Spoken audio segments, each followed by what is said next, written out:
Hello everybody and welcome back to another video for the day. We are heading back into r/AmITheDevil, and if you guys would love to be absolutely amazing, show your support and see more videos like this one in the near future, be sure to hit the like button, leave a comment down below to start up the wholesome internet discussions, and if you guys have not already, subscribe to the channel and turn on the notifications. Also, if you guys would like to save 10% on your next order of gamer subs, use code Tommy at checkout, or click the link down below. It will automatically apply the discount to your transaction, and it helps support the channel. Thank you. I, 29F, incorrectly thought that my boyfriend, 31M, was cheating, and I ruined everything. TLDR at the bottom. My boyfriend and I have been dating for over 2 years. I'll save everyone the long description and just say that he's an incredible boyfriend, and I constantly feel like I won the lottery with him, and want nothing more than to marry him.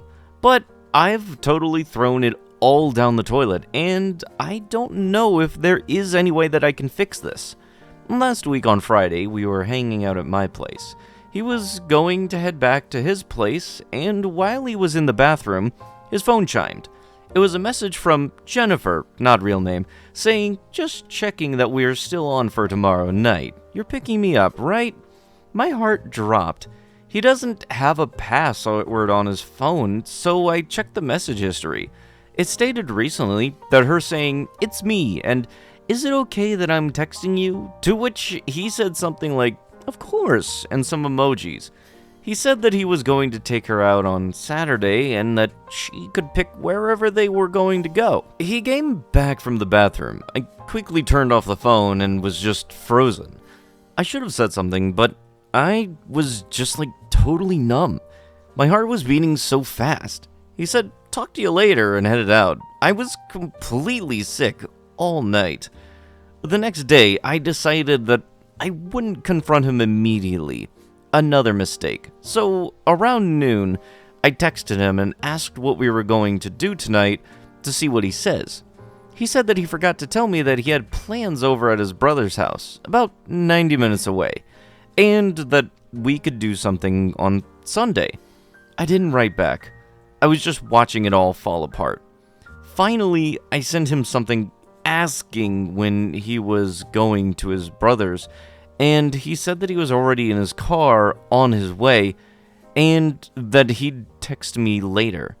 So, I got in my car and drove over to his brother's house, knowing that he'd have a head start on me, and then I arrived that he should be there if he is telling the truth.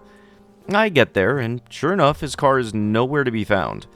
I should have gone up to the door and spoken with his brother, but I was a wreck, so I drove home. That night, I put his stuff in a box, and in the morning I drove over to his place.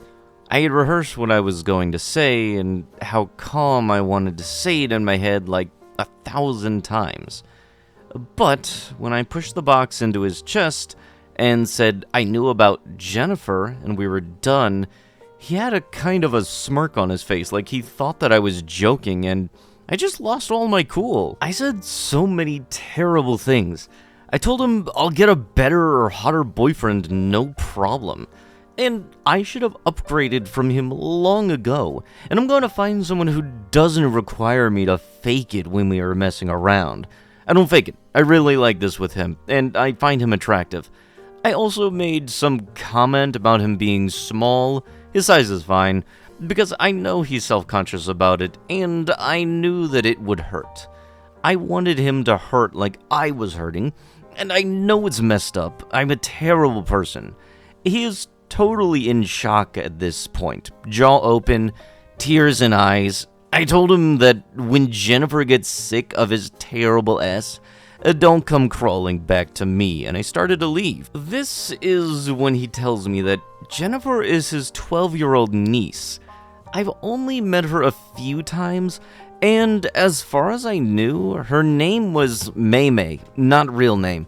But it turns out that's a Chinese nickname that has some specific significance to their family. My boyfriend's sister-in-law is from China.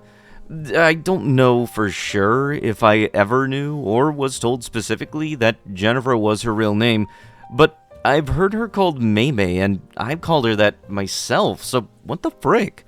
She turned 12 recently and got a phone for the first time, hence the new text conversation. I knew that she just turned 12. He had a work conflict and couldn't make the party. I knew that he had promised to take her out for that night sometime to make her up for missing the party. I knew all of this, but I just didn't put any of the pieces together. He shut the door and went no contact on me. I banged on his door until I was pretty sure that he left out the back and had taken off. I tried showing up at his work the next day, but they have security at the entrance and you need an employee to get you in. He refused a call from security, and when I asked them to call him at his desk.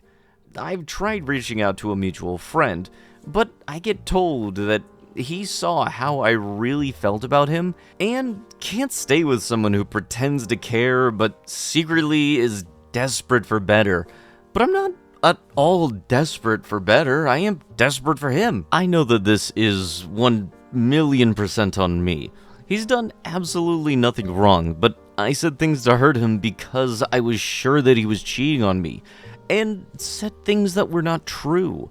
I know saying things to hurt him is terrible, and I am terrible, and I hate myself for ruining both of our lives, but he needs to know that I didn't mean that, and that isn't how I ever felt about him at all.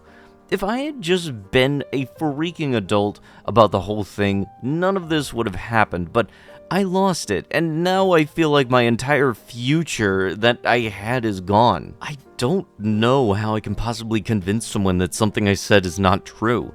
I actually looked into paying for a polygraph test to try to get it to them. There are some places in the city that charge a few $100 for one. If that sounds desperate, it's because it is, and I am absolutely desperate at that point.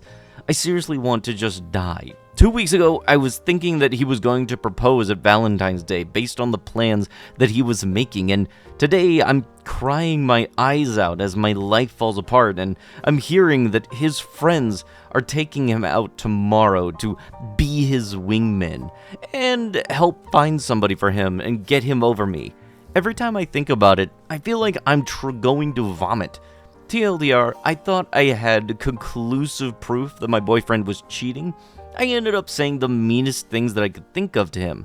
It turns out the other girl was his 12-year-old niece that he was treating to a birthday dinner out as her present. He thinks those things I said were my true feelings and has basically dumped me. I'm a terrible person who's destroyed my entire life at a weekend. So let me get this straight. Instead of you asking who's Jennifer and, just getting a conclusive answer of who in fact Jennifer is, you decided to automatically assume that they were cheating on you and then outright decided to bash them into the ground with things that you knew would hurt them. And it's not like using a person's insecurities against them is one of the reasons why a lot of people aren't willing to open up about those kind of insecurities. No, that could totally not be a part of that. Yeah, and I hate to break it to you, ma'am, but when it comes to the whole, you or them when it comes to who's trading up, I can guarantee you it is not you. So much for that quote-unquote undeniable proof. All you did was, your proof was effectively just a couple of sentences that you didn't bother to ask about who this person was, and you automatically decided to assume that your partner was cheating on you. I don't think that anybody's going to want to be around you if you're just going to use their insecurities against them, because if you did it once to say you won't do it again. You can't exactly just say that you're going to take a lie detector test and then show your boyfriend that piece of paper and then everything go back to the way it was. No, you still said some things that dug deep and hurt. Regardless of whether or not they were actually true, it still hurt. I know that I'm eventually going to cheat on my wife, but I'm not going to leave her. I'm not going to leave her. I'm emotionally invested and selfishly want her to myself. In the beginning, she was very lewd. We texted each other, we held the wake-up hand-holdings, and hooked up every time we hung out. After about 2 years, it slowed down. I was lucky if I had this once a week, let alone once a month. She eventually admitted that she only acted that way because she believed that it was the only way to keep a long-term relationship going. She personally had no interest in messing around. We had numerous conversations about this before marriage. It almost led to a breakup a few times. But by then, I was already too emotionally invested. I married her, blinded by love, foolishly thinking that I could eventually get over never having this again. As much as I wanted to accept it, I couldn't. I noticed myself growing colder, shorter with her. I stopped caring about her happiness, and I saw how much that it hurt her. Ironically, that made me realize that I couldn't keep letting my resentment bleed into our life. So I made myself a vow to stay hopeful and, in a crazy roundabout way, protect her happiness. I have accepted that one day I will cheat. I haven't yet, but I know I will. She will never know.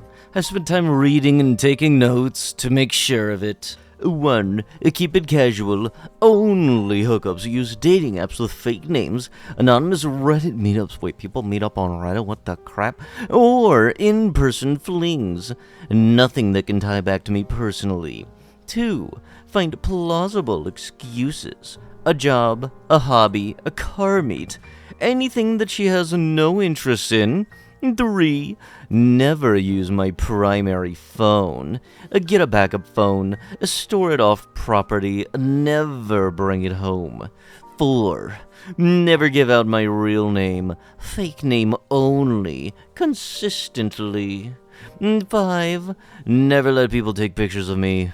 No Snapchats. No selfies. Nothing. You get the point. I've ironed out every detail. She will most definitely never know. She gets jealous easily, even from the videos, whether animated or real. I know an open relationship would never work for her. I know the risks aren't a zero, but with everything I've put into place, I've accepted whatever consequences could happen if it ever does come back to me. I believe in Ayn Rand's philosophy of love. Love is selfish. You don't love someone out of pure altruism. You love someone because of their values and virtues they hold. And you selfishly want to experience those things exclusively through them, not to share them with the world. I love my wife, her mind, her heart, her spirit. I love her sass, her humor, her tenderness. I want to be the only one who knows and experiences those parts of her. I won't throw all of that away just because she can't fulfill one part of my needs. I'll get those needs met elsewhere and come back to her energetic, enthusiastic, and fully attentive. Ah, yes, but saying that you're going to just blatantly cheat on your significant other, just, oh yeah, I have this plan all cooked up and everything, she'll never know. Trust me, the significant other always will find out when you cheat on them, whether that happens to be the person that you're cheating on them with tells them, or something comes up where a friend happens to, just let you know ahead of time. The easiest way to not get caught cheating is to not be in a relationship in the first place. But no, you want to be the dummy who wants to try to think they can eat their cake and have it too. Am I the a-hole for being mad that my husband ignored me and left me to handle a dangerous situation alone? This past weekend, my husband really wanted to go to a card show 2 hours away. I agreed to go with him, mostly because I planned to meet up with a friend nearby for lunch. My friend ended up running late, so I was stuck just waiting around at the event. I started texting my husband because I was irritated. Nothing major, just venting a little and hoping for some sympathy. Instead, he completely ignored me, no response at all. I eventually texted him that I was going to sit out in the car and wait for my friend. When I got out to the parking lot, I noticed a couple arguing near my car. I got in quickly, hoping to stay out of it, but things escalated fast. The woman started throwing the man's cards all over the ground and my car. The man started aggressively talking to me through my car window, saying things like this redacted word, you know what I mean. And then the woman started physically attacking him, hitting him until he was on the ground behind my car, blocking me in. I texted my husband explaining what was happening, and that I felt unsafe. Still, no response. I even called him, and he didn't answer. At that point, I decided I needed to call the police. It wasn't until I had made the decision to call the police that my husband finally called me back. I rushed him off of the phone because I was trying to call the cops. For context, my husband was still inside of the building, probably only a 3 to 5 minute walk from me. He's also a very physically fit person. He lifts regularly and is a pretty big guy.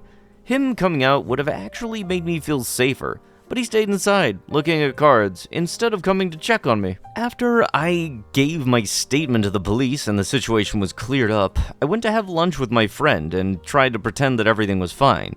But it wasn't. I kept bringing it up because, to me, this was a big deal, and my husband was treating it like it was just an unfortunate thing that happened, and not something that actually impacted our relationship. Over the next 2 days, everything he did irritated me.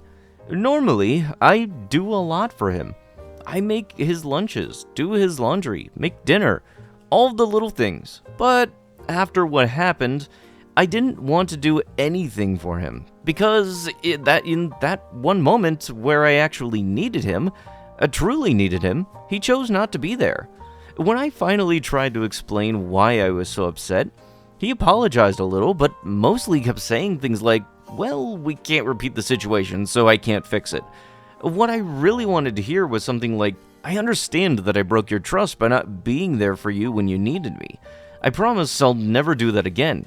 Instead, he got defensive, and I basically just shut down and stopped talking to him for 2 days. So your husband is inside of a convention hall with a whole bunch of people who are very much not going to be really quiet, and I'm betting cannot really hear what's going on outside. You see two people arguing near your car, and instead of going back into the convention center to get somebody, you decide to go to your car. So instead of going back into the convention center and getting somebody to help with the altercation that was going outside, you decided to get in your car and then try to scream for your boyfriend or try to text your boyfriend.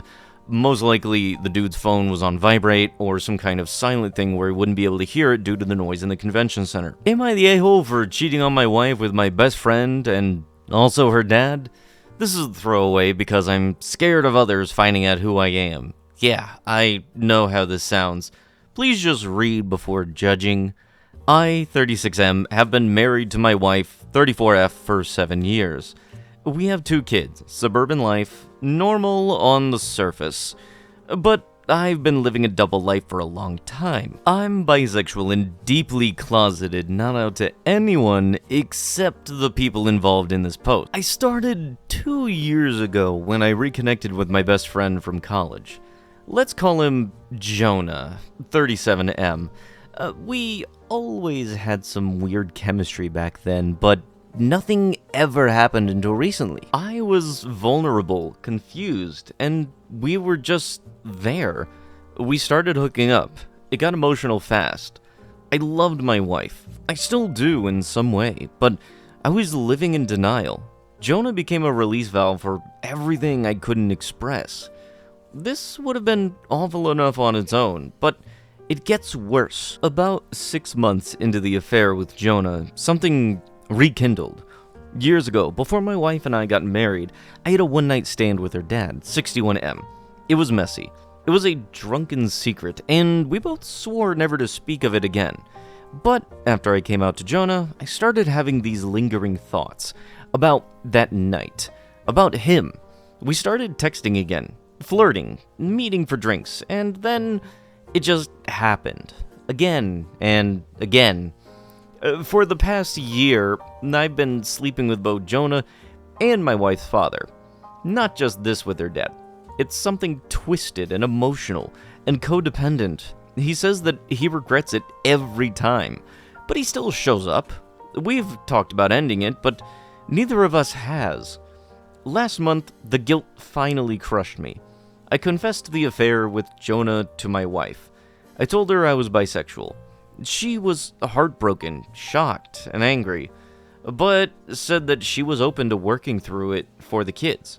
We started therapy. I thought maybe I could fix things. Then she asked if there was anyone else, and I broke. I told her everything about her dad, about the fact that I had never stopped. Her face went blank. No rage, no tears, just pure horror. She left the house that night with the kids. Now her entire family knows. Her dad has gone completely silent. Her mom is apparently filing for divorce. And my wife has said that she will never forgive me and wants full custody.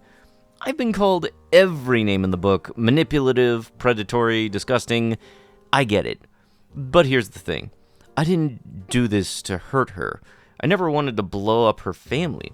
I just didn't know how to live with this part of myself.